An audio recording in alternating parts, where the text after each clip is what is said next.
Due to mature themes, parental guidance is advised for the following program.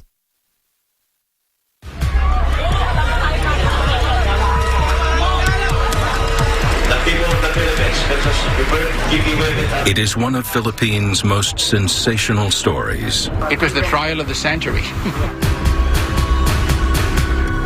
3 women brutally murdered. It must be a maniac who committed that kind of killing. 8 young men from influential families are identified by a star witness as conspirators to the crime and sentenced to life imprisonment. It isn't us. Is it me? It was a testimony of a drug addict. Wala na katarungan dito sa ating bansa. 15 years later, in an incredible story of justice versus lies, the Vizconde Massacre continues to captivate a country desperate for the truth.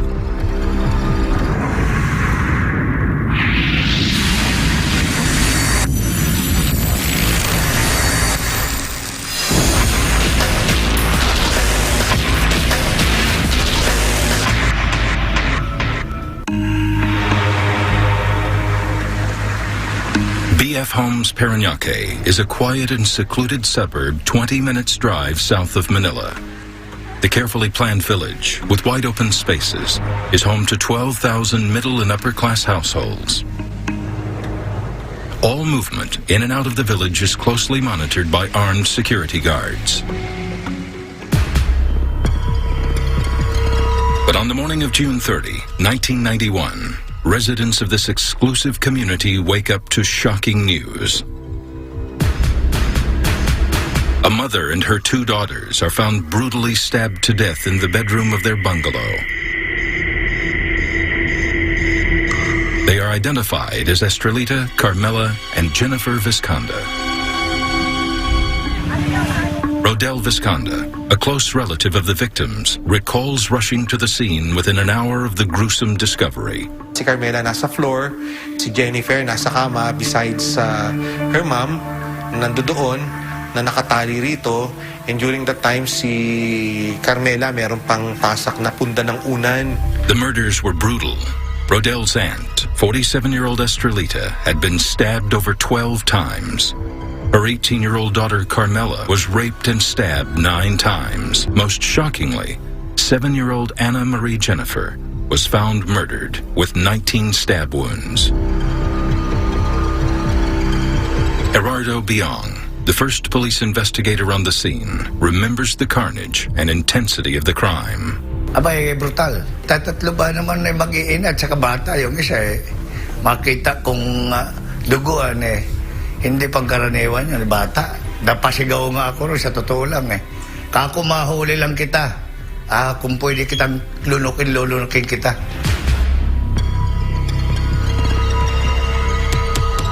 The police immediately began investigations.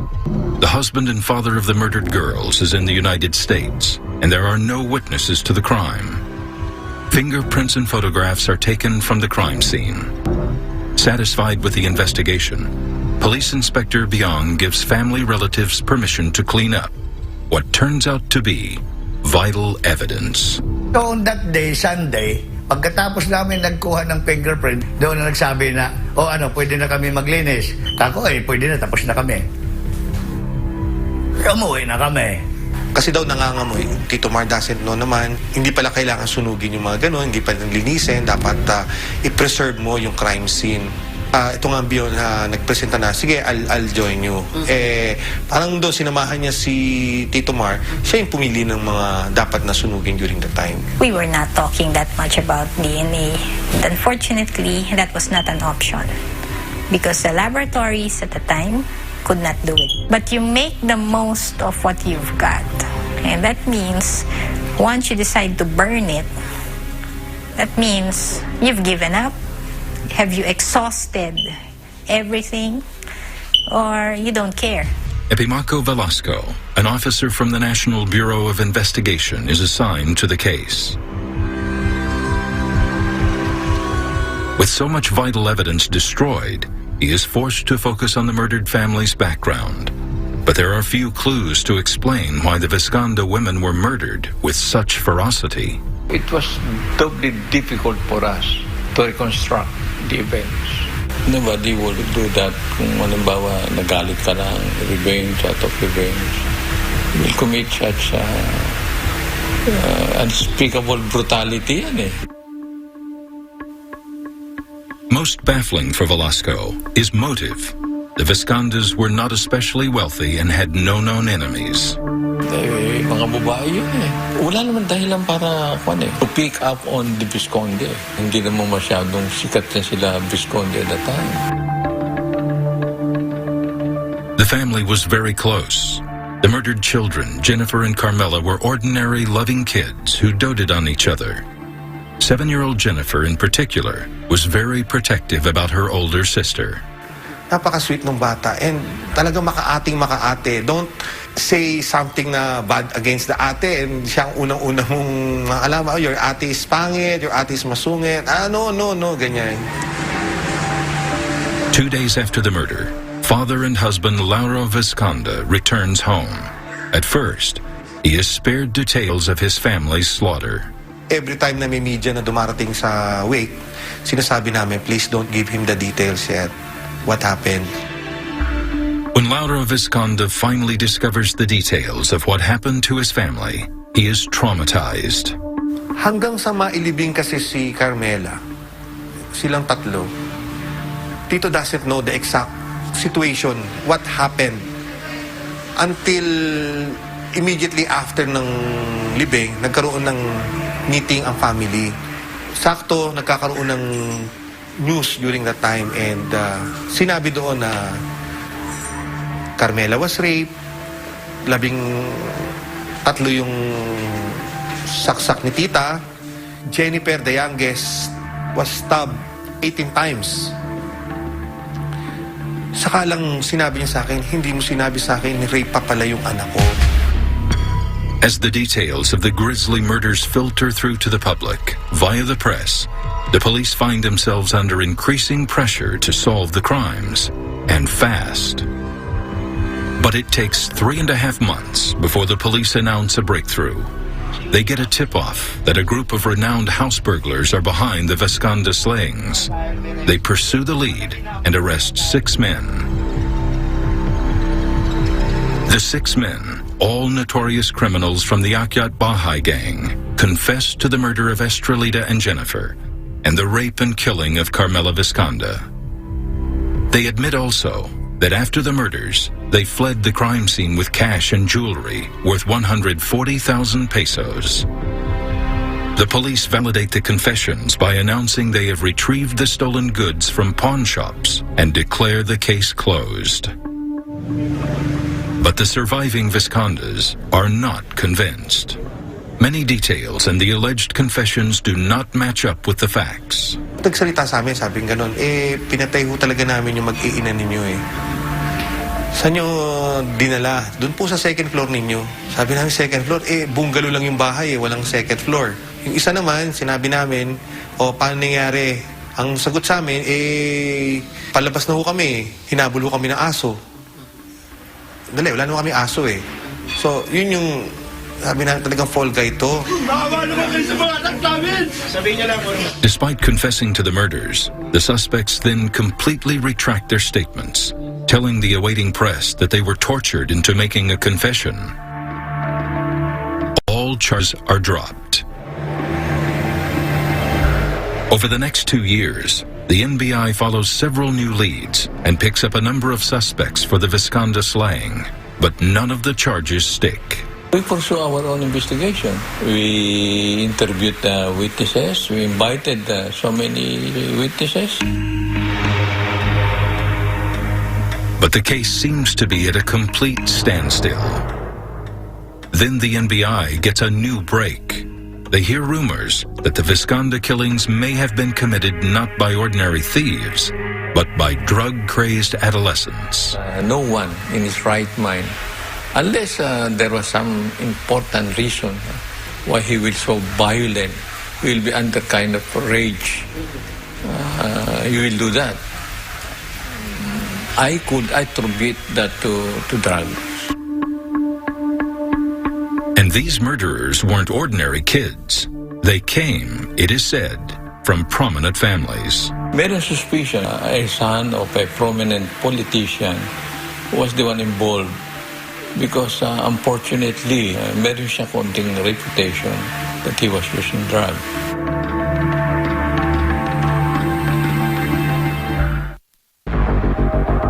Tapping into rumors from the grapevine, they hear of a completely different set of suspects. Spoiled brats, kids in drugs, having a party, and then during at the height of their height, they went to this a household and then massacre the occupants.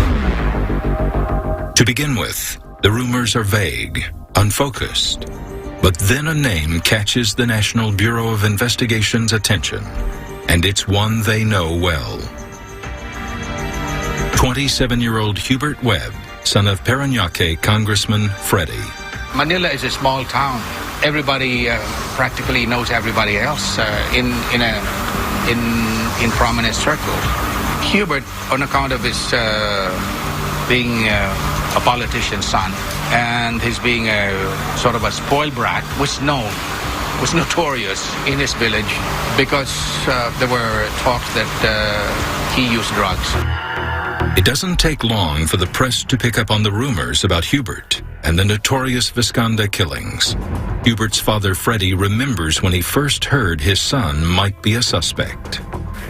Came back here in the Philippines from the United States. We were having dinner, and one of my sons, I can't remember who, said, "Dad, would you believe that there is a gossip that one of your sons is involved with this Vizconde Massacre, no?"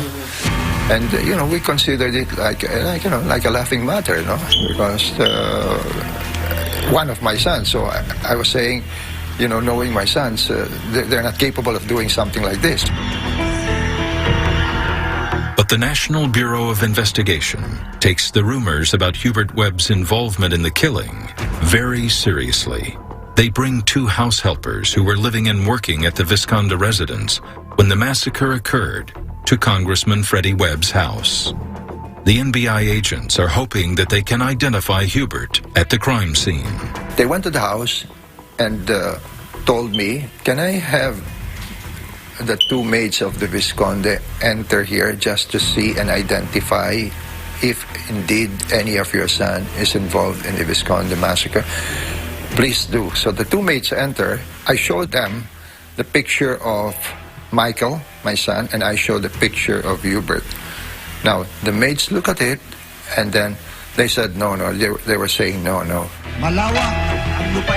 Hubert's father is now very concerned and calls the head of the NBI, Alfredo Lem, to offer his cooperation. And I told him, "Mayor, there is a gossip going around that one of my son, particularly Hubert Webb now, is being identified as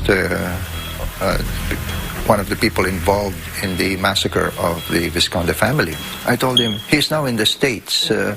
Do you want him to come home so that, you can ask him questions and maybe fingerprint him and all of that stuff?" And these are the exact words of Mayor Lim. "It's a gossip. We don't have to even bother about it." The NBI is already aware of Hubert's whereabouts and requests the FBI to quietly look into Hubert Webb's activities in the U.S. FBI legal attaché in Manila, Robert Hefner, recalls how the evidence appeared to back Congressman Webb's claims. Our initial inquiry first verified the fact that he was in the U.S., and we verified this through U.S. immigration and also separately through U.S. Customs Service. We verified the fact of when he obtained a California driver's license, which had his photo and thumbprint on it, and a residence where he was staying in California at the time.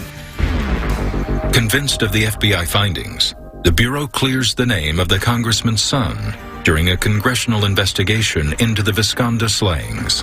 I knew this case wasn't going to go anywhere because he was in the States.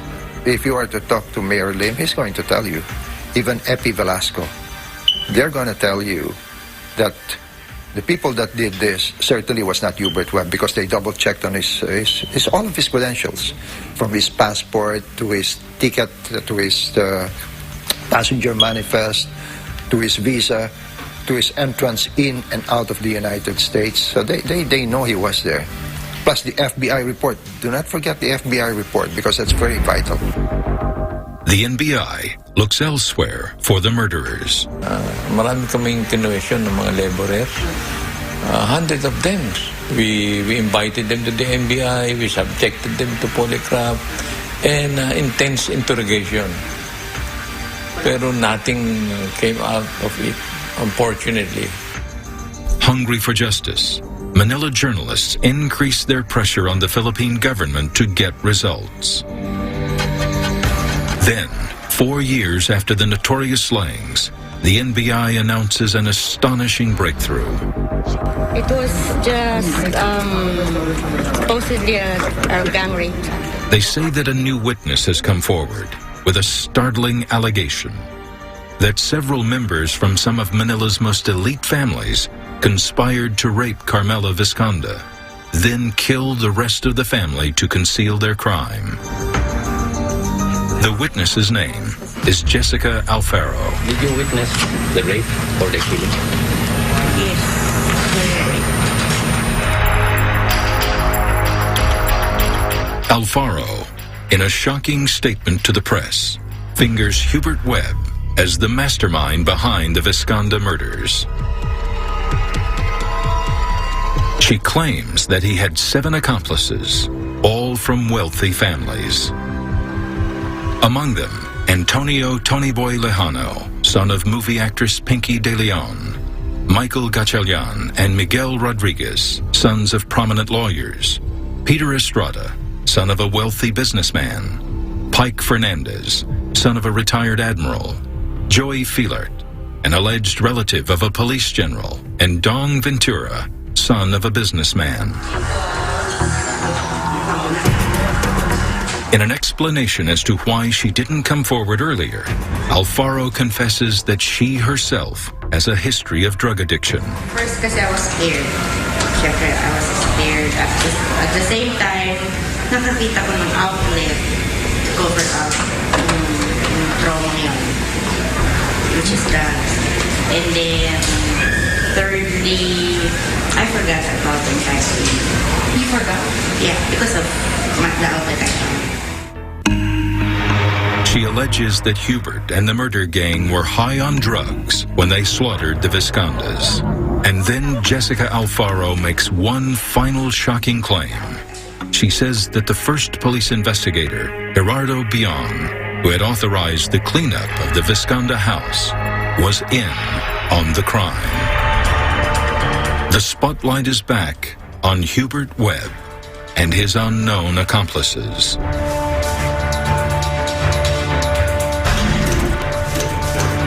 Pressed for details, Alfaro reveals what happened the night of the murders. In a sworn statement to the NBI, Alfaro recounts that the night started off in a car park where she, together with Webb and the rest of his gang, used crystal meth, a low-end version of crack cocaine. Hubert Webb then asked Alfaro and her boyfriend Estrada to check on the Vizconde residence. He was particularly interested in arranging a clandestine meeting with the elder daughter, Carmela Vizconde. Alfaro claims to have visited the Vizconde residence 3 times that evening. On her return from the second visit, she recalls chancing upon Carmela driving and dropping off a man along the main thoroughfare. She tells Webb what she saw. She also tells Webb that Carmela had a message for him. Drop by the Vizconde residence before midnight and she will leave the gate open. She says that Carmela Vizconde advised them to blink their headlights twice to signal their arrival. Alfaro then says she overheard Webb saying, "We will take turns in raping Carmela, but I will be the first one." The gang proceeds to the Vizconde residence. As promised, the gate is open. Alfaro enters the house first, followed by Webb, Lejano, and Ventura. The 5 others stay outside as lookouts. Alfaro says Carmela was waiting for them in the kitchen. Seeing Hubert Webb follow Carmela inside the house, Alfaro decides to step outside for a smoke. From the corner of her eye, she sees Ventura getting something from the kitchen drawer. Alfaro goes back into the kitchen and peeps through the bedroom door. She sees the bloodied bodies of Estrelita and Jennifer on top of the bed and notices the television is on full blast. Seconds later, Alfaro sees Webb on top of Carmela, who is gagged and in tears. Carmela's first cousin, Rodel Vizconde, is convinced by Alfaro's testimony. Instinct na lang yata pero alam namin nagsasabi ito ng totoo kapag kaka-describe niya nung lahat ng pangyayari, match na match doon sa nakita namin doon sa lugar, sa physical evidence, doon sa crime scene. Yeah, and hindi mo madidetalyado The testimony of Alfaro is the break that the NBI had been waiting for. Charges of rape with homicide are immediately filed against Hubert Webb and his 7 friends. The court issues a warrant for the gang's arrest. 6 of the 8 suspects, Webb, Lejano, Gatchalian, Fernandez, Estrada, and Rodriguez, surrender to the police. 2 of the gang members are nowhere to be found. The media goes into a frenzy as 6 suspects connected to some of the Philippines' most influential families make their way to the court hearings. The case gets dubbed the Vizconde Massacre. All the accused vehemently deny the allegations. They say they do not even know one another. Most notably, Hubert's father, by then already a senator, swears it was impossible for Hubert to be involved because he was in the States at the time of the murders. I was in the States at that time. I arrived on June 28, 1991, precisely to visit Hubert, which I have not seen for more than 3 months because he arrived there on March 10, 1991. And the reason why we went there was to finally see him and see how he's doing. Because at that time, he already was able to get a job. And he was happy, being independent. I was in the States. I had left March 9. And the reason I remember these things is because of the case. Since something this terrible happened, it sort of left a mark. Hubert insists repeatedly that he was not in the Philippines at the time of the murders. He had landed, he says, a very good job in the U.S. Webb swears that he does not know and has never even met Carmela Vizconde or the eyewitness, Jessica Alfaro. Only one of the accused, Peter Estrada, claims to know Alfaro, as he was an ex-boyfriend. The rest of the accused all say they do not know the eyewitness. Charged with a heinous crime, they are detained in a police camp and later transferred to the Parañaque City Jail. We really don't have a clue. I met the rest of the people involved. I had spoken to them and asked them, do you have anything to do with this? At first we were all not sure about each other. Newly appointed NBI chief, Mariano Mison, under instructions from President Ramos to solve the Vizconde murders, gets a big lift from an anonymous caller. This is the first day I'm going to take over as director. And by about 11 or 11:30 of that day, an anonymous call was received by me in Visayan dialect. Sir, katong usang testigo niya sa web case dinhi sa Antipolo. In an intriguing testimony, 2 former household helpers of the Webbs inform Mison that both Hubert and his father Freddie were in the Philippines when the Vizconde murders happened. Laundrywoman Mila Gaviola claims to have washed the blood-stained T-shirt of Hubert Webb. In the course of my investigation, we were able to get it to housemates. Ay sinasabi ng araw ni Sagisag, alam mo naman yung housemaid, kung ano lang sabi ng NBI. It's not true. Bakit ang mga maid ba hindi marunong magsalita ng totoo? Director Mission and Assistant Director. Then even more information, corroborating Alfaro's account, comes to the surface. Matter of fact, one of the witnesses I talked to was a ramp model who was with that group of Webb on the night that it happened. But of course, he refused to give a statement. Sabi niya, sir, paano naman ang buhay ko? Wow, testigo yan. With the evidence stacking up against Webb and his accomplices, the NBI needs to get the testimonies heard in court to make sure Webb is convicted. But it is not easy. The NBI tries approaching Webb's alleged accomplices, Fernandez and Estrada, to try and persuade them to testify as state witness against Webb. They refuse. So too does Gerardo Biong, the policeman who may have cleaned up after the gang's rampage. Ang gusto nila mangyari, kung ano yung salita ng Jessica, ayunan ko. Magkaroon ng corroboration para maging matibay ang kanilang kalukuhan na mapostro ka agad ang kaso. Hindi ko magagawin. Wala namang katotohanan.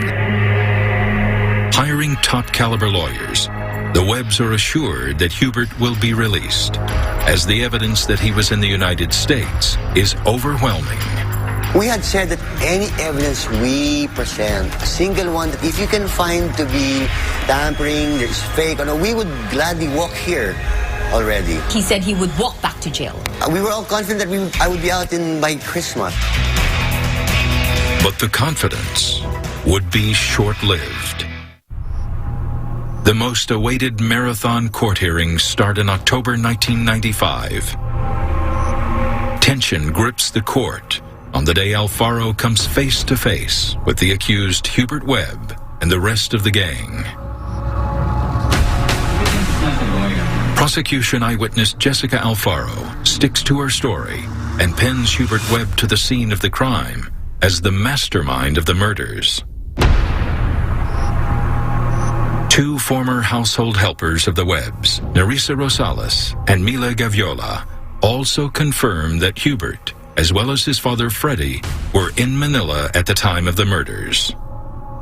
Rosales remembers serving juice to Hubert and two other friends on the eve of the crime. Mila Gaviola, the laundry woman of the Webb family, says she washed Hubert's bloodied T-shirt on June 30, 1991. She claims also to have seen her master, Senator Freddie Webb, in the early morning of June 30, 1991, reading the newspaper. Case number 95-404, the people of the Philippines versus Hubert G.P. Webb et al. Finally, it's the turn of the Webb's attorney to somehow repair the damage. He calls prime suspect Hubert Webb to the stand, who sticks to his alibi and submits documentary evidence that he left the Philippines for the United States on March 9, 1991, and came back almost 19 months later on October 26, 1992. His father, Freddie Webb, shows stamps in his passport proving he was also in the U.S. on the night of the crime. The defense then make their move to discredit the state witness Jessica Alfaro and start demolishing Alfaro's credibility by looking into her personal background. It's not really a question of numbers. If you have a sole witness who is credible, he or she can really defeat the testimony of a dozen others. But in this particular case, I think the sole witness was lying through her teeth. The defense says that Alfaro was being fed the information by the National Bureau of Investigation, or NBI, and that she hadn't witnessed the murders at all. The NBI is the investigating agency, the functional equivalent of the FBI. They were the ones who really manufactured the case. I wish I could use a milder term for fabricating, but no matter how you cut it, comes down to that. It was a testimony of a drug addict who used and were trained to adopt the version of an earlier group of suspects. And they trained Jessica to mouth or repeat the same. Sagisag's theory is supported by John Hera, the first security escort assigned to guard Jessica Alfaro during the trial. Hindi ko alam kung sino yung nakaka-rehearse niya eh. Mas nalalaman ko lang na nagre-rehearse lagi bago mag-hearing. So, kung nagre-rehearse, ibig sabihin, they're into something already. Supporting their seemingly outrageous statement, the defense cites an earlier confession from Alfaro that differs from the sworn statement being used as evidence in court. In her first signed confession to the NBI in April 1995, Alfaro said that she only heard and did not actually witness the crime. She learned of what happened inside the house during a blaming session right after the group left the Vizconde residence. In open court, it is revealed that Alfaro is not just an ordinary witness. She is a longtime informer of the NBI who supplies information about drug pushers and other criminal elements.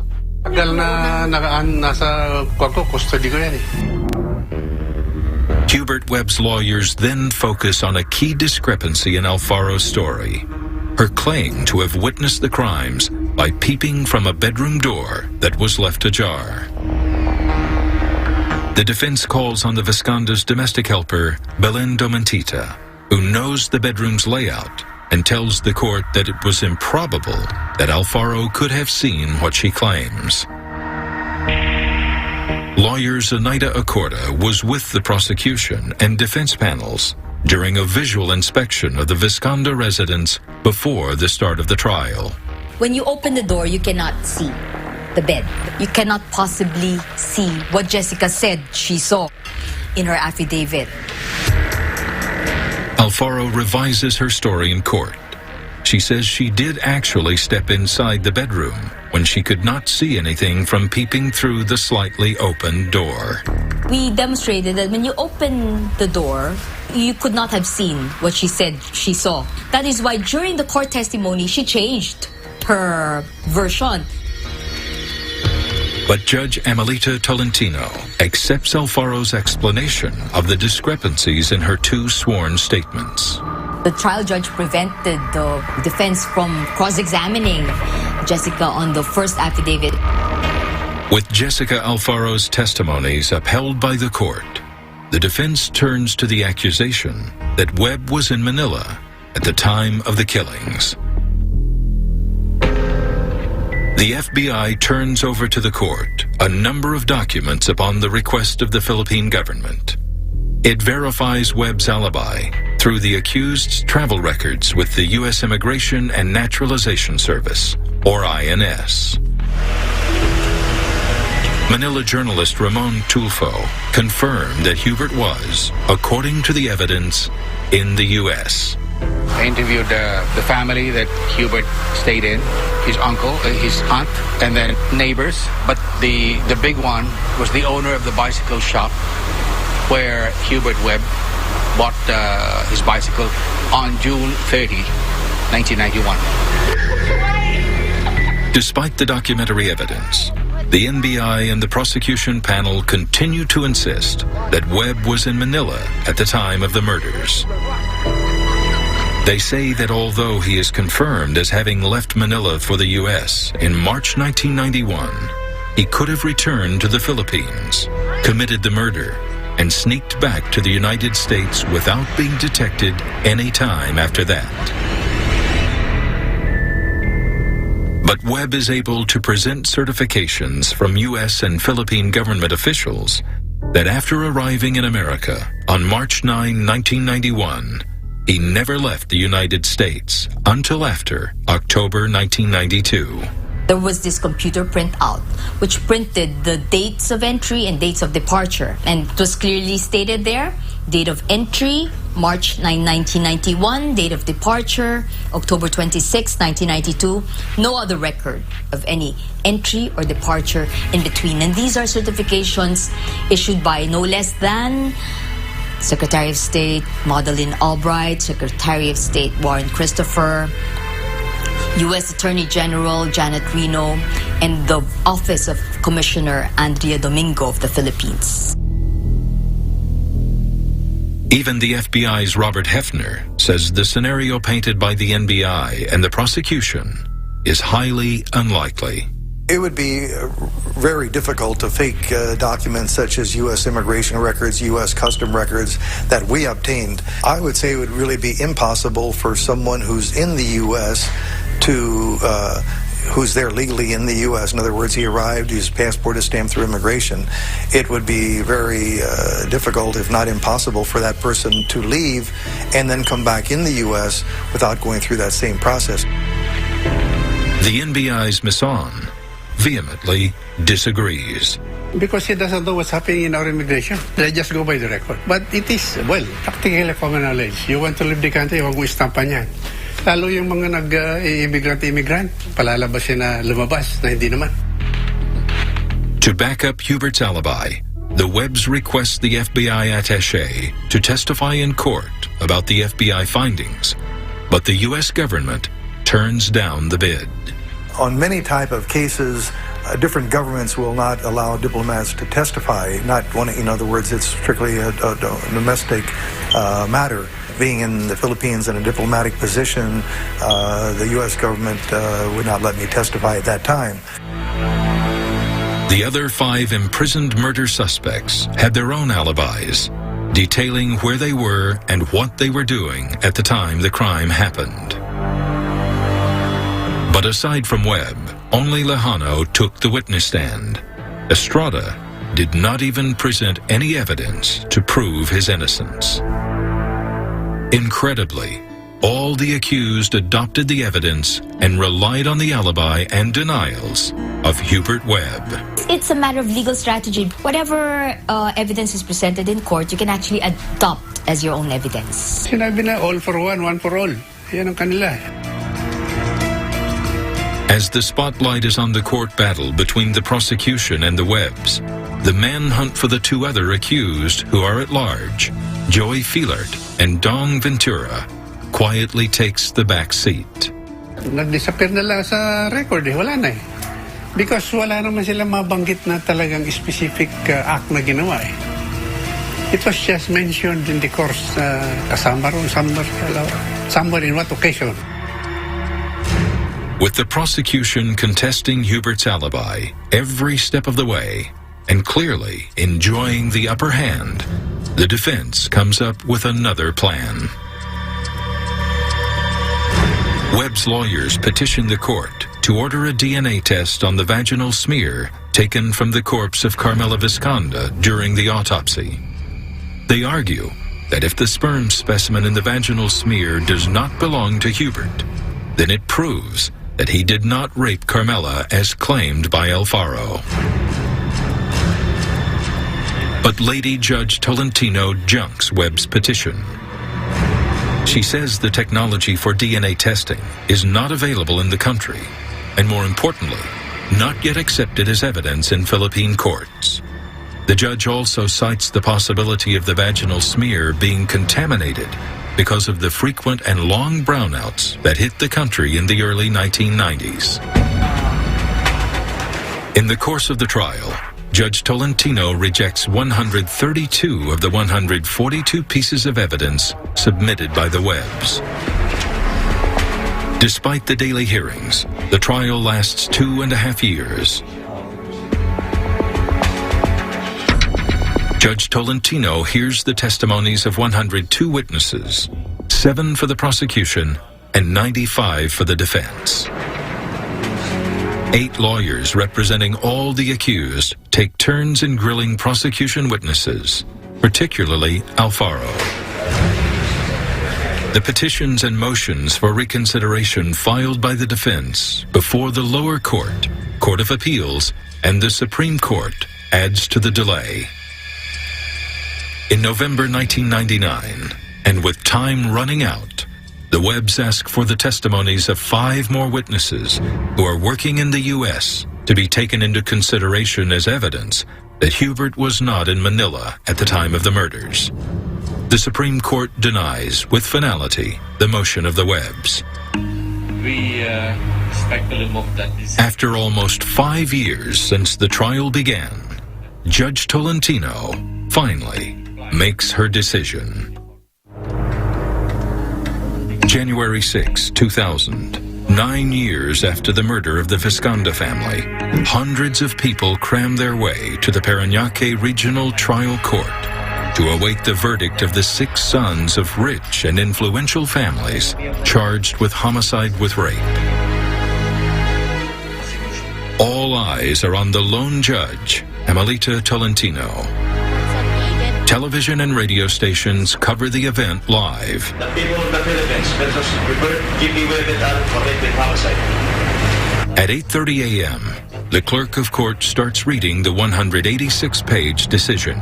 Wherefore, this court hereby finds all the principal accused guilty, beyond reasonable doubt, of the crime of rape with homicide, and hereby sentences each of them to suffer the penalty of reclusion perpetua.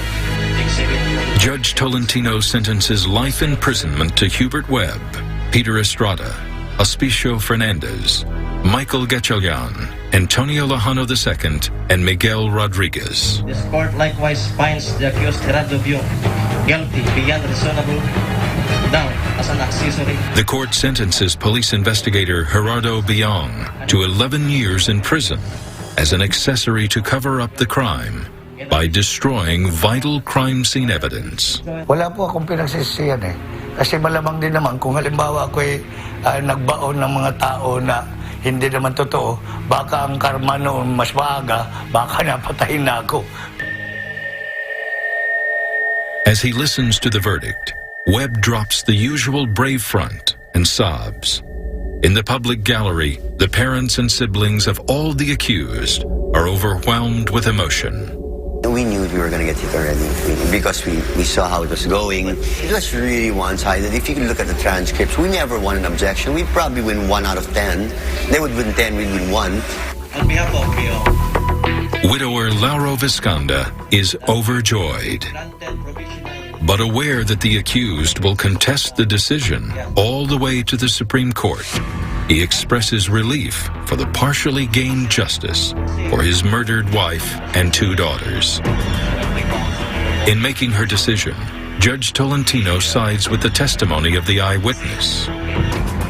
She is not convinced with Webb's alibi because she finds the sworn statements and testimonies of defense witnesses full of inconsistencies. The judge says the photographs and videotapes of Webb frolicking in the snow in the United States appear to be tampered. The court ignores the documents from the FBI and the U.S. State Department because the American signatories of evidence submitted by Webb did not testify in court about the authenticity and accuracy of its contents. all the evidence finds... The judge also dismisses the letters of the FBI legal attaché to the NBI that substantiate Webb's claim that he was in the United States between March 1991 to October 1992. She says Hefner, who is based at the U.S. Embassy in Manila, does not have first-hand information about Webb's whereabouts at the time of the murders. Hefner and the then U.S. Secretary of State Madeleine Albright also did not testify in court. We at the U.S. Embassy thought it was very unusual, though, that documentation which was provided to the Philippine government as authenticated would not be accepted as documentation. But then again, we have to go by the Philippine law and what the rules and regulations are here, where a Secretary of State of a foreign country would have to personally appear. In summing up her decision, Judge Tolentino highlights that the power and the money at the disposal of the Webbs meant they could have come up with all the evidence and witnesses necessary to defend the accused Hubert. Quoting from a Supreme Court ruling, she says, "Truth is established not by the number of witnesses, but by the quality of their testimonies." Actually, the norm is to look for witnesses, and the so-called eyewitness is the best. And that is because, that's it, we don't know much about the value of physical evidence. That's why there's nothing left. We take the easy way out. Was there anybody who saw the incident? And then you look for a face to match the sketch. And once you have that, and you have a witness pointing a finger and saying, "Oh yes, that's him, I saw him." Even if he's wrong, this witness is wrong. People lie, by the way. People make mistakes. People could be paid to say anything.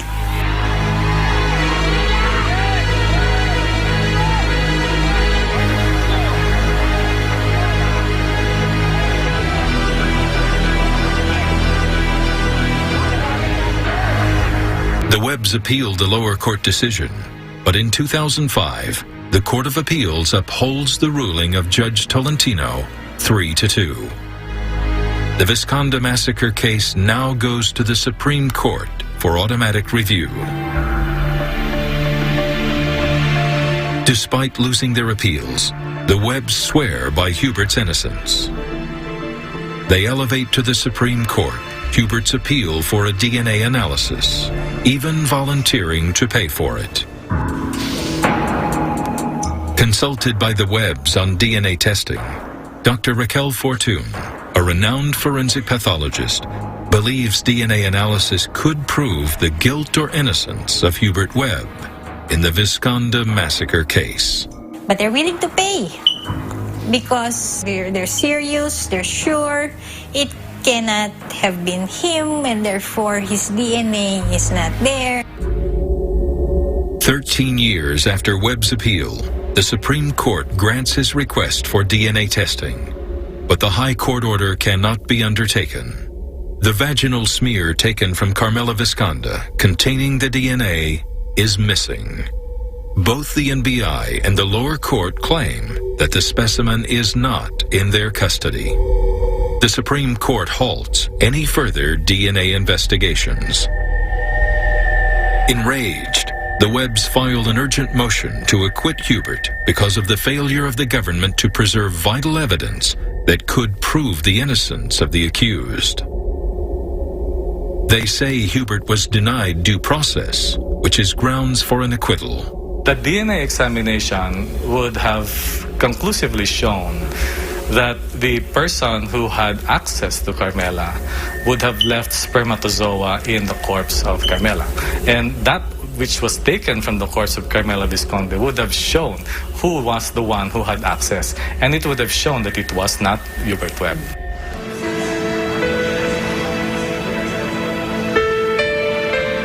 For 15 years, Hubert's family has never failed to visit him every Sunday at the National Penitentiary, where the Webbs always celebrate important occasions. Despite the many legal setbacks, the Webbs have not lost hope that Hubert would be acquitted in the end. The court will have to say that he's innocent. Whichever route we take, the important thing is for him to get a clean slate. Every day, I'm sure he's asking himself, what am I doing here? 15 years of lost of his life, that's not easy. Even Hubert believes that his freedom is only a matter of time. It will happen.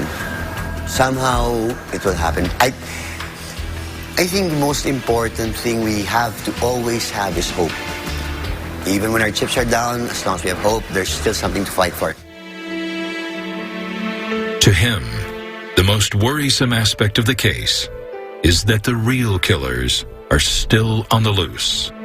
What's bothering me is those crazy-minded individuals are out there, and we're paying the price for their sins. I strongly believe that it's there somewhere, because it isn't us, it isn't me.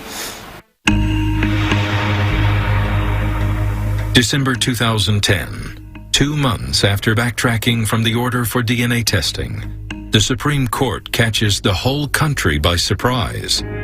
7 magistrates vote to acquit Webb and his alleged conspirators, while 4 justices uphold the guilty verdict of the lower courts and 4 others abstain in the decision-making. Hubert Webb and his fellow accused are set free. In a vote of 7-4, with 4 justices taking no part, has acquitted Hubert Jeffrey P. Webb. The High Court ruling says Alfaro is not an eyewitness, but an NBI informer. Hearing the good news, relatives rush to the National Penitentiary to welcome all the accused.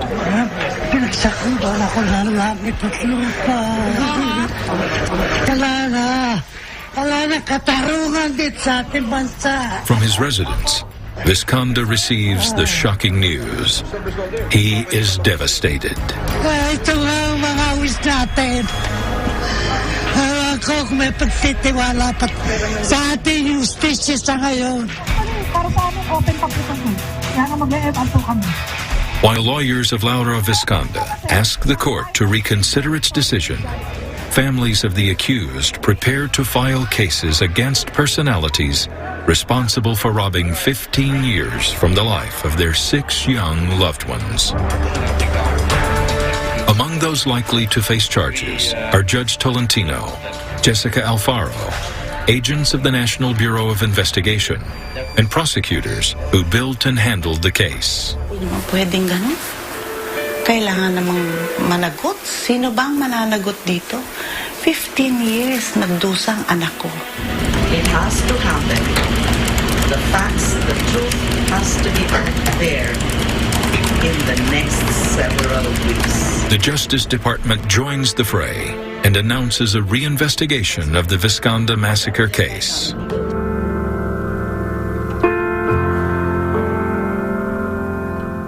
"20 years after the gruesome murders, the Vizconde Massacre saga continues, with Jennifer, Carmela, and Estrelita Vizconde still crying out for justice.